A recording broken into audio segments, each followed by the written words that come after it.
नमस्कार। आज मैं सकट चौथ की यानी तिल चौथ की बहुत ही सुंदर सी कथा लेकर के आई हूँ। देवरानी और जिठानी की कथा लेकर के आई हूँ। एक शहर में देवरानी जिठानी रहती थी। जिठानी अमीर थी और देवरानी गरीब थी। देवरानी गणेश जी की भक्त थी। देवरानी का पति जंगल से लकड़ी काट कर लाता था, बेचता था और अक्सर बीमार रहता था। देवरानी जिठानी के घर का सारा काम करती थी और बदले में जिठानी बचा हुआ खाना, पुराने कपड़े आदि उसे दे देती थी। माघ के महीने में देवरानी ने तिल चौथ का व्रत रखा। 5 आने का तिल व गुड़ लाकर तिलकुट्टा बनाया। पूजा करके तिल चौथ की कथा कही और तिलकुट्टा छीके के ऊपर रख दिया। सोचा कि चांद उगने पर तिलकुट्टा और उसके बाद ही कुछ खाएगी। कथा सुनकर वह जिठानी के पास चली गई।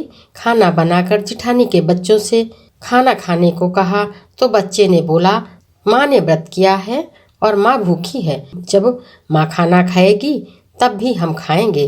जेठ जी को खाना खाने को कहा तो जेठ जी बोले, मैं अकेला नहीं खाऊंगा। जब चांद निकलेगा तब सब खाएंगे, तब मैं भी खा लूँगा। जिठानी ने कहा, आज तो मेरे यहाँ अभी तक किसी ने खाना नहीं खाया तो मैं तुम्हें खाना कैसे दे दूँ। तुम सवेरे आना, बचा हुआ खाना ले जाना।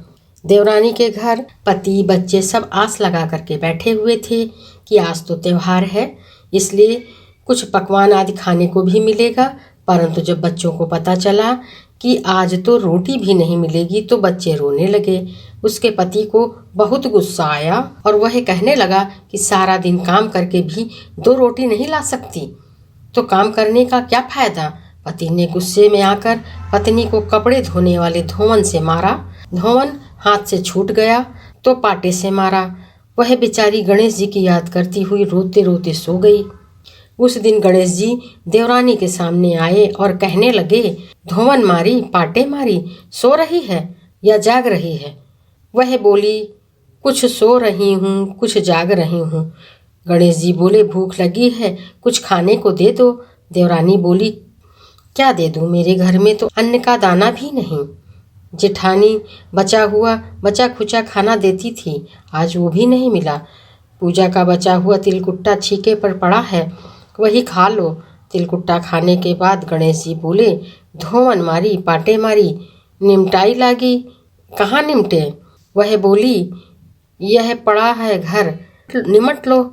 फिर गणेश जी बच्चे की तरह बोले कि अब कहाँ पोछूं, नींद में मगन। अब देवरानी को बहुत गुस्सा आया कि कब से तंग किए जा रहे हो। सो बोली कि मेरे सिर पे पोंछ लो। और कहाँ पोंछोगे। सुबह जब हुई तो देवरानी उठी तो यह देखकर हैरान हो गई कि पूरा घर हीरे मोती से जगमगा रहा है। सिर पर जहाँ विनायक जी पोंछनी कर गए थे वहाँ हीरे की टीके और बिंदी जगमगा रहे थे। उस दिन देवरानी जिठानी के यहाँ काम करने नहीं आई। बड़ी देर तक राह देखने के बाद जिठानी ने बच्चों को देवरानी को बुलाने के लिए भेजा। जिठानी ने सोचा कल खाना नहीं दिया था इसलिए शायद देवरानी बुरा मान गई है।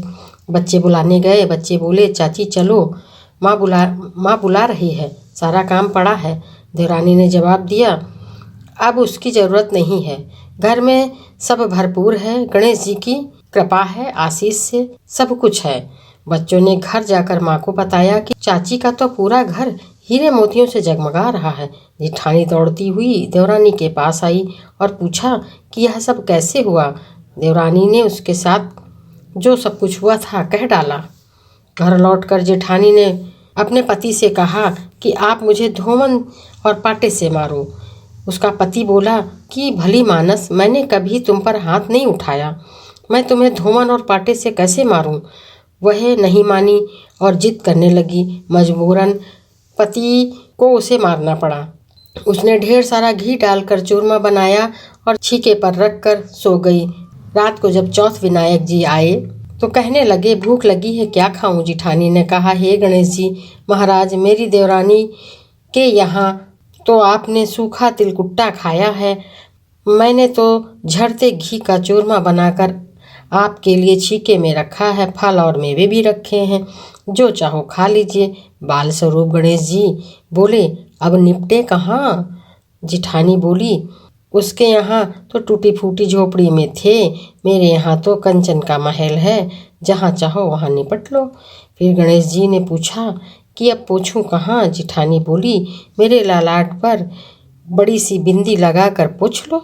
धन की भूखी जिठानी सुबह बहुत जल्दी उठ गई। सोचा घर हीरे जवाहरात से भर चुका होगा। देखा तो पूरे घर में गंदगी फैली थी, तेज बदबू आ रही थी। उसके सिर पर बहुत ही बड़ी गंदगी लगी हुई थी। उसने कहा, हे गणेश जी महाराज, यह आपने क्या कर दिया? मुझसे रूठे और देवरानी पर टूटे।